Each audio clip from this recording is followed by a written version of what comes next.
नमस्कार प्यारे बच्चों, मैं Ramesh Sharma TGT medical working at government senior secondary school Sahla district Chamba education block Chuwadi आपका हर घर पाठशाला में बहुत बहुत स्वागत करता हूँ।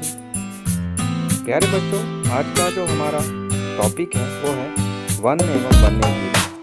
इसे चैप्टर जो हम पढ़ रहे हैं प्राकृतिक संसाधन से लिया गया है। आइए पढ़ते हैं। जो वन जैव विविधता तप्त स्थल यानी समृद्ध क्षेत्र, जिसे हम बायोडाइवर्सिटी हॉटस्पॉट्स भी कहते हैं।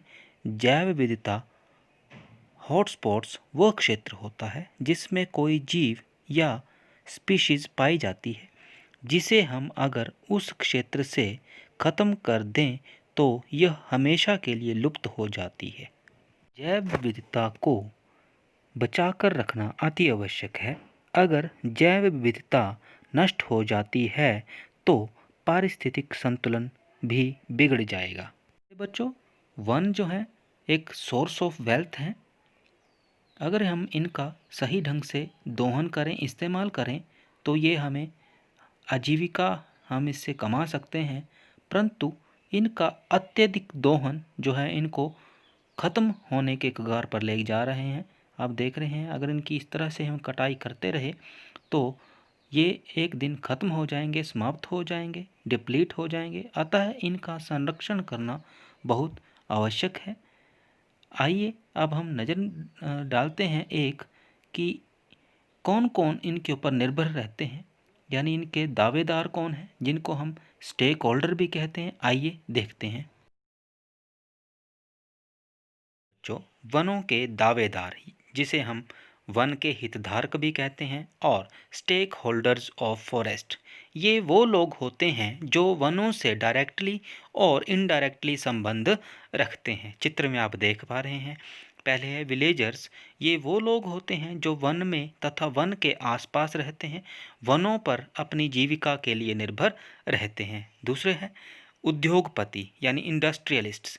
ये वो लोग जो वनों से कच्चा माल प्राप्त करते हैं। और इसके बाद है, आप देख रहे हैं, फॉरेस्ट डिपार्टमेंट यानी सरकारी वन विभाग, जिसके अंतर्गत जंगल के प्राकृतिक संसाधनों को नियंत्रित किया जाता है। और साथ में आपके नेचर इंथुजियास्ट, प्रकृति प्रेमी, इनको वनों से कुछ भी नहीं लेना होता है, लेकिन ये वो संगठन है जो वन का संरक्षण करते हैं, इसी के ऊपर ये काम करते हैं। और अंतिम है जनरल पब्लिक, यानी आप, मैं और हम सभी लोग जो वनों पर निर्भर हैं। अतः हम सभी वनों पर निर्भर हैं, क्योंकि ये वन क्या हैं, हमारे हैं। आइए एक नज़र डालते हैं कि ये सभी लोग किस प्रकार से वनों पर निर्भर हैं। प्यारे बच्चों, जो लोग वनों में और वनों के आसपास रहते हैं, वो वनों से लकड़ियाँ इकट्ठी करके लाते हैं ईंधन के लिए, और अपने घर बनाने के लिए वहाँ से लकड़ी लेते हैं ताकि वो अपना घर बना सकें। अपने जो उन्होंने पालतू पशु पाले होते हैं, पालतू पशुओं के लिए चारा वनों से प्राप्त करते हैं। फल जो है वो उनको वनों से प्राप्त हो जाते हैं। नट्स हैं कई प्रकार के, वो भी वो वनों से प्राप्त करते हैं। जंगलों में वो अपने पालतू पशुओं को भी चराने के लिए छोड़ते हैं, और वहाँ से वो उनको चारा उनको प्राप्त हो जाता है। ये इस तरह से वो वनों पर निर्भर रहते हैं।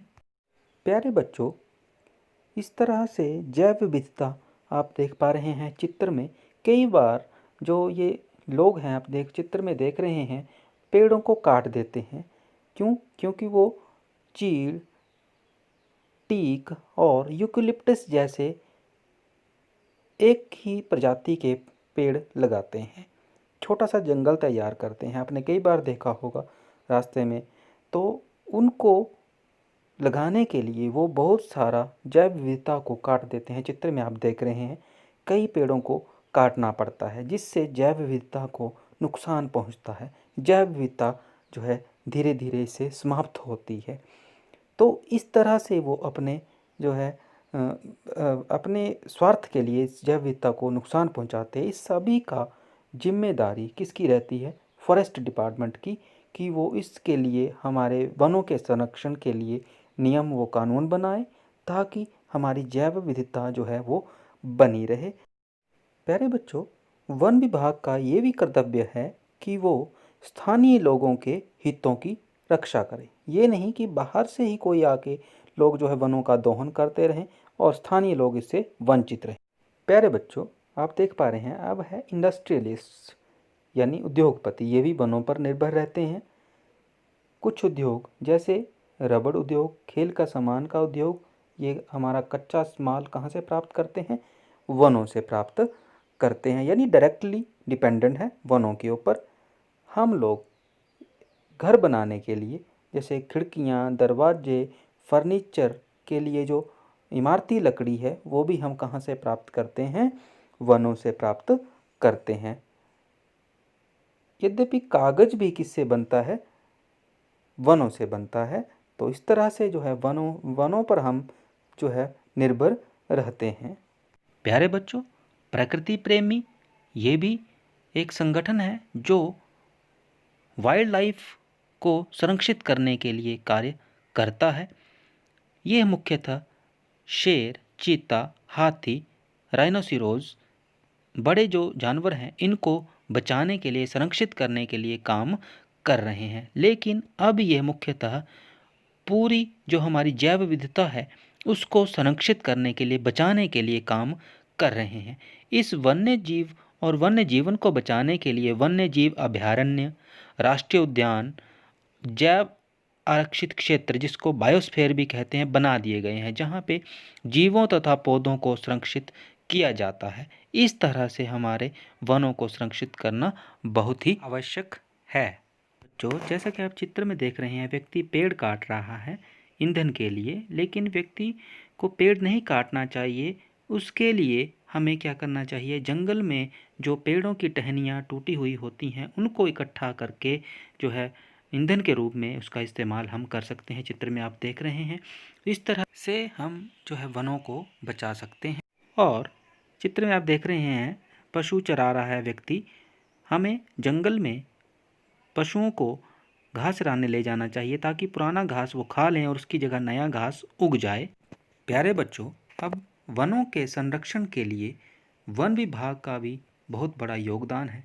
वन विभाग जो है लोकल लोगों को, स्थानीय निवासियों को अपने विश्वास में लेकर उनको प्रोत्साहित करके जो पेड़ काटे गए हैं उनकी जगह नए वन लगाकर, यानी वनीकरण, एफॉरेस्टेशन को प्रोत्साहन करें ताकि हमारे वन जो हैं वो फिर से नए हो जाएं। और कोई अगर गलत तरीके से, अवैध तरीके से इन संसाधनों को नुकसान पहुंचाता है, अवैध कटान करता है, तो उसके लिए भी उचित दंड का प्रावधान होना चाहिए ताकि ये जो संसाधन हैं ये गलत हाथों तक ना पहुँचे और जिनको इनकी आवश्यकता है उन्हीं को ही इनका जो है प्राप्त हो। प्यारे बच्चों, उद्योग और कारखाने ये भी हमारे संसाधनों को नुकसान पहुंचाते हैं।